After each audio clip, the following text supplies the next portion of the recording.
Welcome to the 401k Audit CPA Success Show, where we're 100% focused on helping companies across the United States prepare for their 401k audit. If you have 100 eligible participants in your 401k plan, then this podcast is for you. Hello, everyone. Welcome to this podcast episode of the 401k CPA Success Show. I'm Kim Moore. I'm the audit director here on the 401k remote team here at Anders. And we have a special guest today. I'm going to let Karen Hill, our audit manager, do some introductions, and we'll go ahead and get started.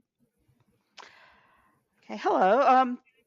Our guest today is Chris Dahl. He is with AuditMiner, and they are a vendor that we use to help assist us with our audits. They provide different services with which Chris is going to go over, and it can help us be more efficient in doing our audits, and also provide. I'll let Chris discuss this a little bit more. He knows it better even than we do. Yeah, he does. I don't know. I don't know about that. You guys are the two. Oh, no, I think you do. Welcome, Chris. Yeah, we're happy to have a guest speaker. Yes, we are. I'm excited to be on. This is my first podcast. Our marketing person does a lot of podcasts, and Kelly's been asked before, so this is my first. I was just thinking that before I jumped on. I've never done this. But yeah, just to give like the little overview of AuditMiner, what we do is we just kind of streamline and improve the efficiency, for the audit team members to, move more quickly to do a 401k audit or just an employee benefit plan audit in general. Great. Okay, great. Well, and I know we've talked, for those who are watching this, we did a podcast with Kelly, who is the kind of one of the founders and kind of startup from AuditMiner. And there's different components of AuditMiner. So there's a SOC toolkit, which we talked about in that previous podcast. Highly recommend it. Everybody needs SOC reports in their audits, not just 401ks. Everybody needs SOC reports. So I would highly recommend that you go view that podcast, or if you're, if that piques your interest and you're watching this, go check out the AuditMiner website. Give them a call. They'd be happy to give you more info on that. The second part of AuditMiner, which has been around the longest, is the kind of work paper toolkit component, which would be used for benefit plan audits and the testing portion of your audit. It's also got an analytic in there. Again, we talked about that in the previous podcast, so we can come back to that towards the end if we have some time. But we wanted to focus today, Chris, on the newest portion, which is the payroll kind of module. So tell us a little bit about that and how it works and what it's going to do for us. Yeah. And I'm excited. It's kind of our new area, for us to try to tackle and kind of streamline and make more efficient, for auditors. And so what it does is, from our application, we will link out. So we have our application, auditminer.com up in the cloud where you process all your plans. We would link out from there to like the top payroll systems. And even we're kind of working on adding in like HR systems as well, because a lot of times people say like we have in-house payroll, which is usually like Workday, or there is a system. Like people don't build these systems like from scratch anymore. Years ago I think that was kind of a thing, but now most times people buy something. And so we're going to work with like the big. We already work with the big payroll companies. Think like ADP or Paychex or Paylocity. And so we link out to them, and we have a little integration where they authenticate their payroll information. And what we do is we'll just actually grab that data, from the payroll integration once it's been linked up, and we just create all the work papers that, Kim and Karen's team needs to do the documentation. The cool thing about that is there's really a nice benefit, for auditors' clients, for like the plan sponsor. A lot of times people don't, think all the time about pulling these reports down or, do this sort of work all the time. And so it really takes a lot of work off of, the payroll administrator or the HR administrator, whoever's getting tasked with doing this kind of work. And so that's what we've been, really excited about. Right now, I think we have the top 12 payroll companies that we're working with. We're trying to add a few more payroll companies, and then we're working to bring on, some of the biggest HR systems. And that's usually when people talk about we have in-house payroll, and we'll be able to work with those HR systems. So that's my quick 2-minute overview. Do you want me to kind of get into? Do you want me to get into some more details from there, or? Yes, Yeah, that would be great. Like, go ahead, Kim. What I was just going to say, if I went to AuditMiner and I said, hey, I want to do this, how would I get started? What's kind of my first steps? that's an awesome question. So the first step is we usually bring on, we just get a team, set up to do like a trial run, just because we like to make sure that people have a nice experience. And so if there's another firm out there that said, hey, we want to, try out AuditMiner, that's usually the best place to start. Is I give them a nice overview and kind of explain how we set people up and how much everything costs, and then we try to just set up a time to do 1 to 5 is usually a nice way to do a trial. 1 to 5 401k audits, and to say, hey, let's do you want to focus on the payroll side or do you want to start with the TPA side? And we like to people really do like that test drive. And then from the test drive, from there is kind of where we like to kind of expand. And that way people can kind of start building their practice around like that time savings of using the TPA work papers or the payroll. Since the payroll's new, I just don't want people to try to, plan everything around it. I'm like, this is the best place to trial it.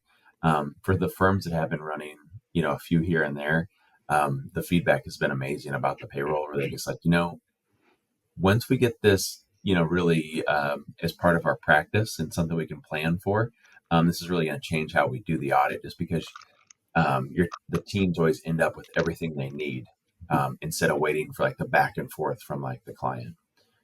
Right. Okay. Yeah. Go ahead. I was just saying, can you give us some examples of the types of work papers that you would get from this module? From the new payroll module? Yes. Yeah, great question. So there's 4 work papers. There is a census with the full census coming straight from the payroll system. From there, next is an eligibility testing work paper, and that can be customized where you can pull like a certain percentage for testing, and then also you kind of build the testing around what your procedures are and your risk methodology within the within the CPA firm or the practice. Next is an IRS limits testing work paper, and that one's almost done for the team. There's not much else that has to be done, because we can grab all the data and kind of format it to everything you'd need for the IRS limits testing. And then the last one is what we call our payroll detail. And the payroll detail is basically all the folks within the payroll system with and then every paycheck.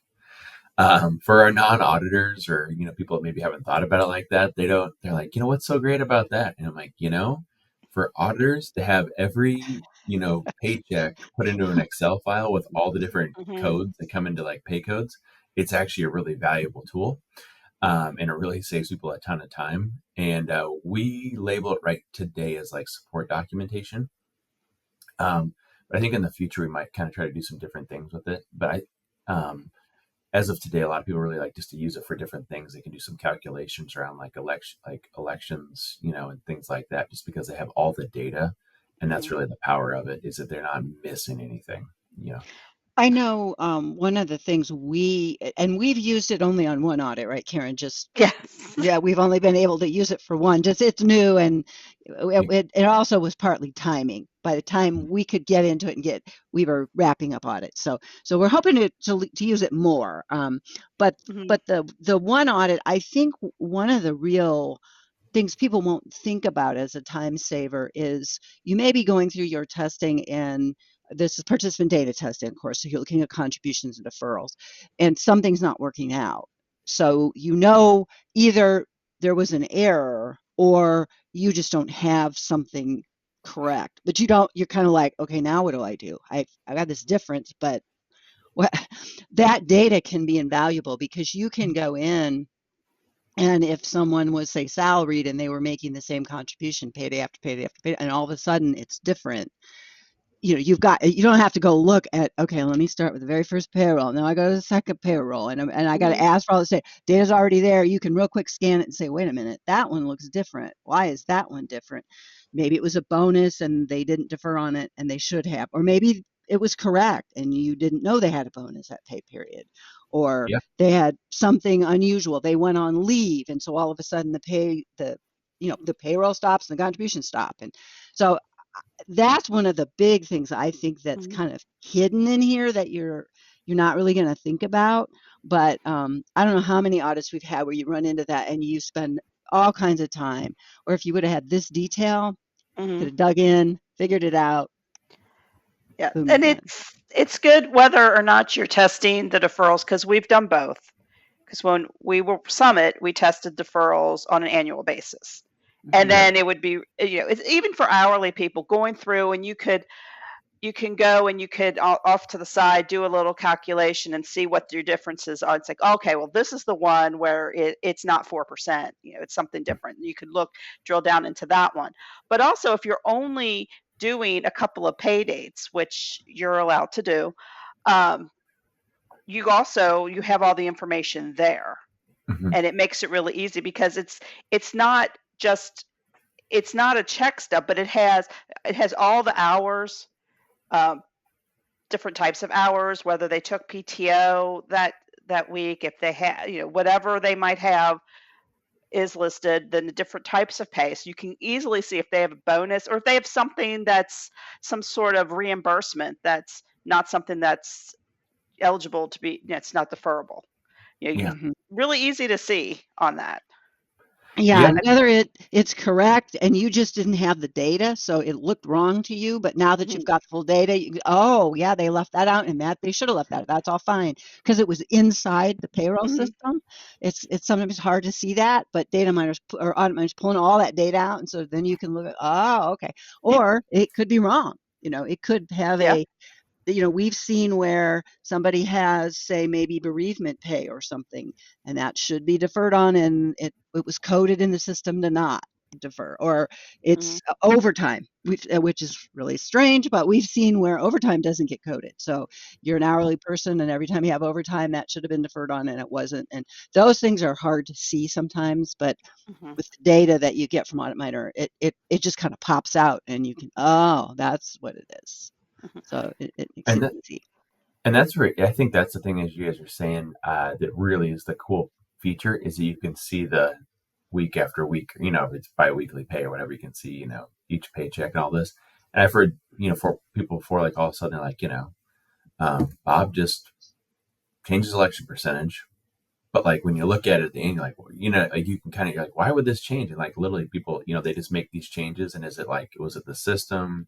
Did something happen? You can see it, and then you have it. You have information there, and to be able to run those things down. And then, it's data in, data out. Sometimes the stuff, the way it gets set up in a payroll system is correct, and there's a glitch getting it to the 401k, TPA administrator, and sometimes it's just coded wrong. And that's the power of having all the different pay codes, as you can see, like, wait, this was like you mentioned, Kim, like it was eligible, but they didn't actually grab it, or wait, or vice versa.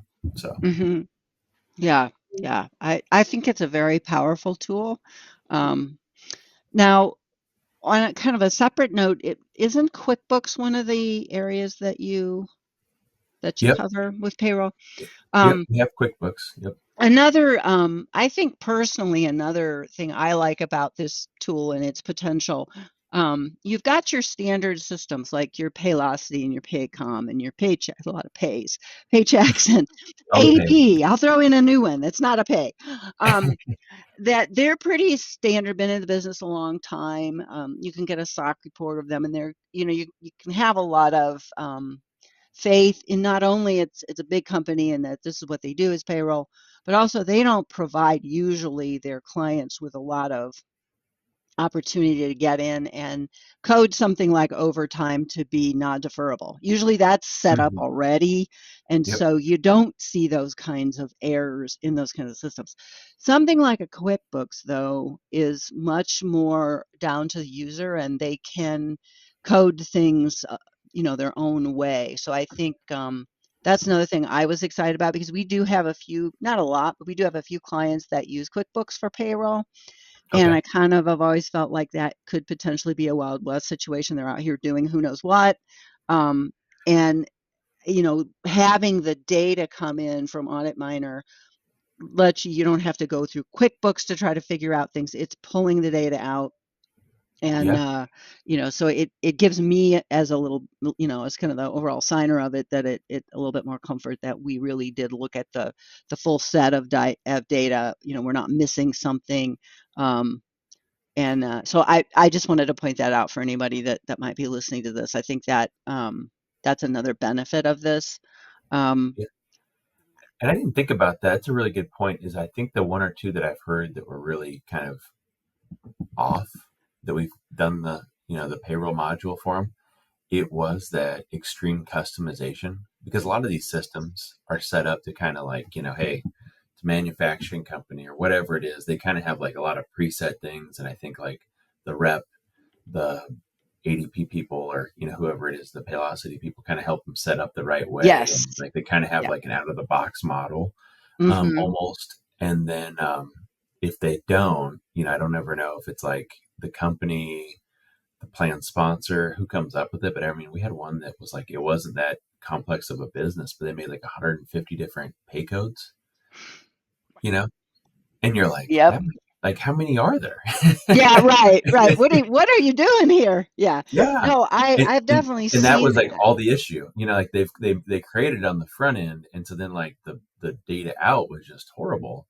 Mm-hmm. And of course they want to run it with us because they want to fix it. Like the auditor's like, man, if we could fix this and like have good, so like I think it worked out as a benefit for him, but it's just one of those that we're kind of scratching our head like, why would you make it this difficult? It's not a huge, like, Well, yeah, not a and huge company. the maintenance on those then becomes an issue because as your company changes and the structure of your employees change, then it just grows and grows and grows, and then you start infringing on those codes, and then as laws change, so then you've That's got out of to your do, control.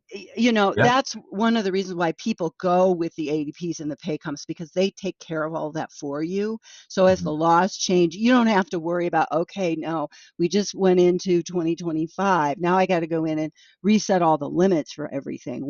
Because there's a limit on how much you can defer. There's a limit on catch-ups. There's all these different things. You don't do any of that. They're doing all of that for you.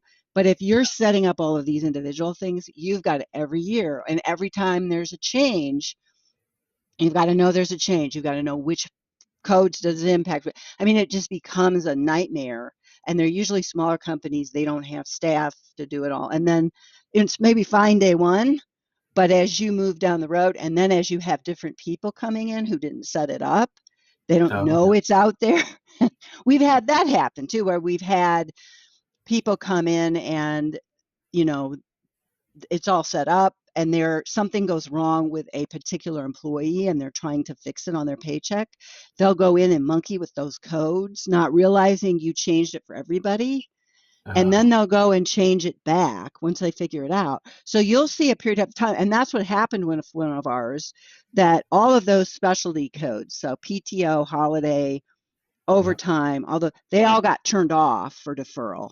And then they got turned back on because somebody was in there trying to figure something out and they didn't realize they were in the live portion of it, and yeah. they really messed it up. I mean, it was a big mess. So you That's know interesting when you hear about that, because I might have done that with our pay the other day. So oh, well, there you no, go. no, Oh, make a note I as tried soon to. as you get off this I Well, podcast. then You better go you check. you think about it. We're talking about how it affects the 401k plan, but just think about like the area that I live. There are people that you know they live in Ohio and work in Ohio. Some work in Mhm. Kentucky. Some from work live in Kentucky, work in Ohio, India. I mean, it's like there's 3 states, and people can live Hmm. and work in all 3 of them, and they have all different laws and different rules, and you can mess Yeah. up more than just the 401k. Yeah, oh yeah. And that's Yeah. another that's Oh another yeah. thing I wanted to point out too, that we live in the 401k world, and AuditMiner Yep. kind of started as a support tool for benefit plan audits, but this payroll piece doesn't just sit in benefit plans. I mean, it's very useful for us, but other auditors, or it could be even not an audit, but you're trying to figure out something. It could be you're doing some due diligence on a company, and you want to look at the payroll data if payroll is really key to the expenses of the company, or Well, there's something going on, and it would that's be a good what, tool. that's what we're kind of working on for the future, is that kind of stuff, because I mean, payroll's usually on the top 2-3 expenses. I mean, like for the most all companies, just because I mean that's just kind of how it works in today's age. I mean, payroll is a big piece of it, and so we're trying to figure out how we can use that for more like commercial audits, like you said, maybe it's due diligence for something, those type of things. And then we've talked to some folks even at Anders that are like, hey, we do multi-employer plans and stuff like that, and the payroll piece is the biggest piece for those type of plans as well. And so we're trying to figure that out. And I think like the pooled employer, stuff might be a thing that like It'll pooled be employer plans huge. in the future. I think that's going to be a big deal. And I think that like having the payroll piece of that really like ironed out makes that just a much easier audit to handle, And so I think that that'll be something that we're trying to work towards. But it's interesting is that, we want to do good at what we know we're good at. So we're starting, hey, let's do good at the 401ks or the 403bs and stuff. And so we know what we're doing there, and then kind of branch out. But no, we're excited about all that stuff. And that's the thing is that, like you mentioned, like there's a lot of different ways to do this sort of work. And so like there's not a standard, hey, we need this information from payroll for like a commercial audit, just because not a lot of people do that today. But I think that'll be a thing in the future because everybody, I mean, data is more available, more accessible than it was 10 years ago, for sure. And so I just can't imagine how much more accessible it'll be in 10 years from now. That's very true. Yeah, and I think people are more used to working in a more digital space. So, remote work, working from home is, used to be well, you can't do that. I mean, that's not gonna work. Well, it obviously does. We've been doing it for a long time. Now we're all free at home right now. Exactly. So, I mean, I think people are getting more used to working, in this kind of space electronically. They don't expect I need to go into an office with a whole box of paper. Those were the days that that's what you had to do, but not so much anymore. I think another area, I used to work in internal audit, and we did payroll audits all the time. And I know the complexity that payroll can get into from those audits. Every time we did one, it was like, oh my gosh, what in the world are we doing here? You wouldn't believe all of the crazy setups that people can come up with when they're setting up payroll things.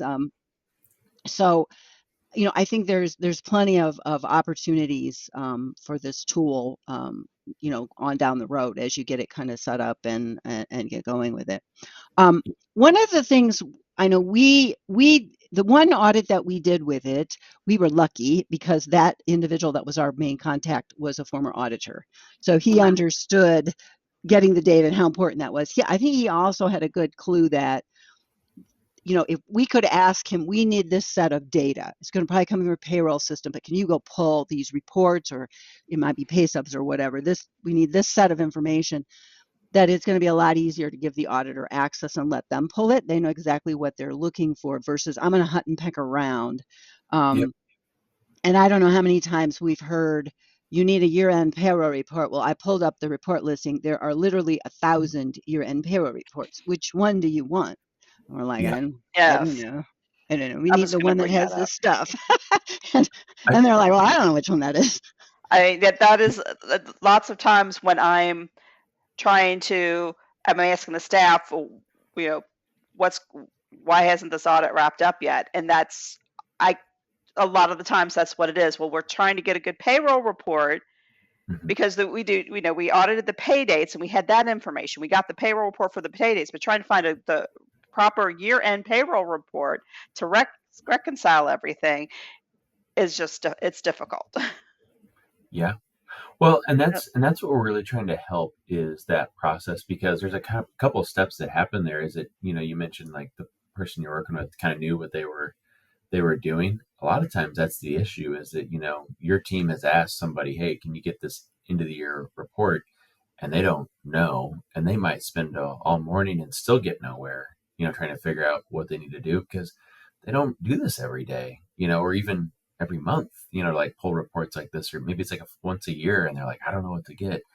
And so that just pushes that time out. And then it's like your team wants to get involved. But like I've heard so many times that the auditor will be like, I know exactly what report I need from ADP, but they use Paycom or Paylocity. There's a lot of companies out there anymore. And so then people will be like, I don't know what to ask for here. And then even then, sometimes they have the options in the settings to like set up slightly differently. And so they think they got the right report and they get it and they don't get, it's not the full census or something. And so we could tell you horror stories of here's the full year report, and you go and look at it and it's December 1 to December 31. And it's like, well, no, wait, that's a month. That's a full month. That's not the year. That's not the year, no. Or the cutoff's wrong. It'll say 12/31, but it includes payroll that was actually paid in January. And so then we go to do our checking. Everything's off. And then you get looking and you're like, oh, well, wait a minute. You put the wrong, they looked at the pay periods instead of the pay dates. And you could, as you know, you could have a pay period in December, but the pay date's in January. It's different. Exactly. That's a really good point. And those little nuances make a big difference, though. Yes. And for a financial statement audit, the pay period is what they worry about. For a 401k audit, the pay date is what we worry about. So they might be thinking, well, I have to give them the pay. Yeah, it's a thing. It's a whole big thing. it is. And it's, or they'll give you, I think a lot of times what we see is, here, is this what you want? And you're looking at, well, no, this doesn't have this piece of information. So then okay, well, how about this one? And you're like, okay, now it's got that piece, but it's missing this other. Okay, well, let me try that. And over a month's time, you're going through 50 reports trying to get one. And a lot of times we give up and we try to piece them together, and then that brings its own problems. And so, And that's what we're trying to. I think probably in July, I think we're going to really be like, have a little bit more information come out to say, hey, this is where we're at. Run payroll in these situations. It's it'll be a perfect, like, if it's in this box, it'll be a good way to go. But that's a good thing, is that like all of the reports should come out the same. It doesn't matter if it's Paycom, ADP, Paylocity, like the 4 reports you get from us will always look the same. And that just makes it so much easier for your teams to work on this stuff, because they know what they're getting.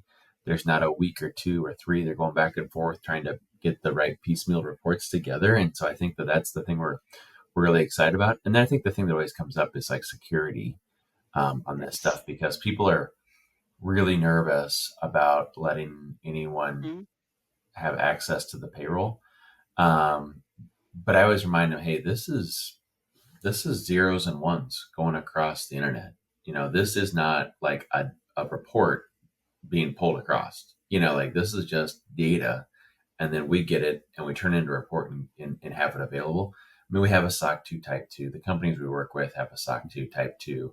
They have I can't think of the number it is, but the ISO, 4000 or, whatever it is, like that next level up of security, because that's what they're in, is the security business. But I always remind people, I'm like, this is the most secure way you can transfer information. Like that's why, other companies are doing this as well in more complex and technical spaces where they are, moving data across an API. But it's just, it's early days, and so it's almost like a little bit of like our job is to kind of educate people. And I met somebody else that was like in a tech company. It was an API, and they get, we do, bank confirmations. And 15 years ago, if you said, hey, give me your routing number and your bank info, they just said, you're crazy. Right. And they're like, now it's like common space, like it's a normal thing. Like a lot of different use cases, a lot of different companies are doing that. And it's pretty normal, but it just takes a little bit of time, a little bit of education. People get used to it and they're like, oh, all right. But I think people have to have that knowledge around it too. Like we're not grabbing, like a report necessarily. We're grabbing data. It is. I think that is the biggest challenge, is convincing the folks that they're, it is secure, and also and that you're not changing anything. Right. We don't have the ability to get in and actually do anything in the system. I mean, and it is using a linkage that you probably already use, because you probably already have your payroll system linked to your general ledger, so that you're not going in and doing every payday adjusting entry into your general ledger for the payroll data. That's already set up. So you probably already do the same kind of thing. But I think you're absolutely right, Chris. There's a learning curve here. Yeah. People are very naturally nervous about payroll data just due to the sensitivity of it and Yeah. implications if there would be a breach. So I mean, it's a valid concern, Yeah. but I Is. think it's on all of us, including the folks at AuditMiner, to be able to give them the security around the security of what they're doing, but also the benefits of it, because I think they look at it. So I have to set it. I have to set that link up. I have to go in and authorize that. And there's this potential security. So why would I want to do it? What's the benefit? So I think we got to do a good job of explaining all the things we've kind of talked about today Yep. as a benefit. And that's what we're kind of doing, like a little mini in season like relaunch here in July, and that's what we're going to have available for teams like your teams is a lot more of that information. So like the auditor doesn't have to stop and think, okay, how would I word this to this manufacturing company? Oh, to this, whatever, different kind of business. Mhm. It's like a different, Right. and just to make their jobs easy, because I was talking to one of our team members on staff that's an employee benefit. She was an employee benefit plan auditor for like 5 or 10 years before she came to work for us. And she goes, it takes about 25 minutes to write an email from scratch because I want to have it just to the perfect degree. I don't want, you know what I mean? And there's like all this stuff. And I was like, do you think part of our issue is it's just not easy for these teams to explain like what the security is, why we want it, what's the benefit to the plan administrator, the plan sponsor, like to say, hey, like as the plan sponsor, like as the HR person or the payroll person, like your job's easier now. You just have to do this. It's going to take 5 to 10 minutes, and then you're not going to be asked about reports anymore. And she was like, 100%. I think that's it. It's like we got to make it easy, for your typical manager that's handling this plan. Like what's the benefit and what's the security? So like they have it at ease. And so that's kind of our little rebranding. We always have all these initiatives, and it's like right in the middle, like the busiest time. But it's like, you got to do it at some point. It's That's I'm right. excited to kind of make it a little bit easier and have a little bit more collateral available for your teams, just to make their job quicker and easier too. Right. Yeah, I think that will be extremely helpful. Yes. Nice. Yeah. So I know you have some information that you can give to clients now, but so you're saying that you're going to expand on that? We're going to expand on it and try to have a few different type of things available. Kind of just depends on what's what's their use case and how does it make it easy, and just to kind of have like, do you want it linked? Do you want it in a PDF? Do you want a sample template of an email? Like we have like one email, we have one of this. We're going to try to really make it more robust. So it's like, hey, here's the perfect situation here. Here's the perfect situation there. And then, just try to have whenever we get feedback, just to keep building that library out. Makes sense. Yes. Well, I think we've used up a lot of our time here. Any last thoughts from Karen or Chris? No, I just want to say thank you. Thank you. My first podcast. I had a great time. Thanks for letting me kind of talk about, all things AuditMiner and, how our new payroll module works. So I just really appreciate you guys having me on. Wonderful. Chris, do you want to throw out your email or the website link if people are interested and they want to go check it out? Yeah, I'd love that. So I'm the salesperson at AuditMiner. There's one or two of us now, but I was the original one working with Kelly.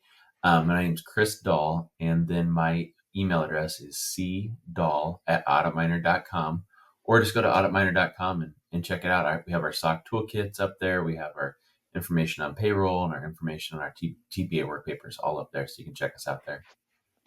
They're a great group to work with. So if this piques your interest, don't be afraid to give them a call. They'd be just happy to do a walkthrough of any of the tools or all of the tools, or they could talk about pricing and just kind of how that part of it all works. They can give you examples of cost savings that firms have seen on, again, the different tools. So we enjoy using them. I know I always tell Kelly when it started, everybody was like, oh, I got to do what? And now they're like, oh, I got a new client and I can't use AuditMiner. Yeah. It was a complete And change. the SOC, the SOC 1 toolkits, universally loved. I mean, I don't even want to think about doing them by hand anymore. I know. I was looking at an old audit and I was like, oh, that's one of those old ones. Oh, Yeah. like, oh. So they definitely spoil us now. Yeah, we love AuditMiner, and so let me wrap this up by giving you a couple things here. My email is a letter K and then it's more, so KMOORE at Anders with an S, ANDERS, CPA.com. So KMOORE at AndersCPA.com. If you have any ideas for future podcasts, you have any questions about today, feel free to send me an email. I'll be happy to get with any of our listeners and answer your questions. And if you have interest in AuditMiner, you can either go check out the website or get in touch with Chris. Or if you want to talk to myself or Karen about our experience using AuditMiner, we'd be happy to chat to you about that as well. We have a few years experience now with the different components of it, so we could give you our thoughts and how it worked out for us. Be happy to do that as well. So thanks, everyone. We look forward to next month's podcast and enjoy the rest of your day. Thank you. Enjoy this podcast? Visit our website at anderscpa.com/401k to get more tips and strategies for achieving 401k audit success. We're here to be a resource with ever-changing rules and regulations.